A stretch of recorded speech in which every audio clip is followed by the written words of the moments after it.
Well, let's talk to our Ukraine correspondent, Gulliver Cragg. He joins us from Kosnyanty-Nupil, near to the front lines in the east of Ukraine. Gulliver, first of all, just give us an update then. I know you haven't been there for that long, but tell us what you're seeing, what you're hearing where you are.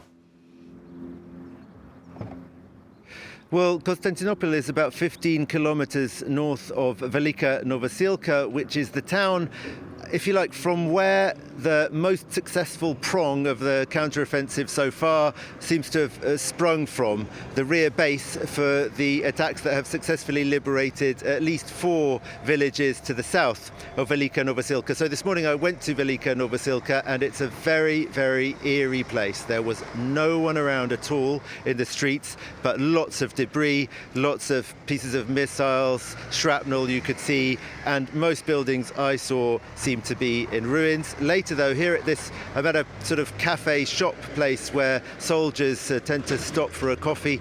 Chatting to some of them earlier, actually they were agents of the Ukrainian security service. They say they've been going and assessing the damage to Velika Novosilka on a regular basis, and they assess it at 60 to 70% of the housing stock, and all of the public buildings there are destroyed. But the soldiers that we spoke to in Velika Novosilka said that the town was still being very regularly shelled, advised us to get out of there because although the counteroffensive has managed to push the Russian artillery back a certain distance, it's still very much within range. Soldiers here are pretty tight-lipped about how the counteroffensive is going. If you ask them, some of them seem very tired, others seem quite fresh-faced, but all of them pretty much say things are going well, we've got good morale. You know, there's instructions clearly not to give away information. That's the policy of the Ukrainians. The announcements are only made officially. But looking at the assessments that are being made by independent observers who make maps of the front line, we can see that in a couple of other places further from this Velika Novosilka axis, there have been some gains for the Ukrainians. Particularly interestingly, they seem to have taken some high ground to the south of Orikhiv, which is in Zaporizhia region. That might mean that they are now in a more advantageous position to start trying to push further south in that region.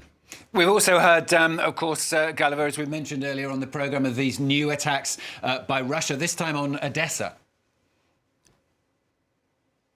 Yes, it was Kaliber long-range missiles that hit Odessa, and I think 3 people are reported dead so far, a figure that sadly may rise because rescue workers are still trying to pull people out of the damaged buildings, which seem to be a partly residential, partly shopping centre or a business centre, as the local authorities described it.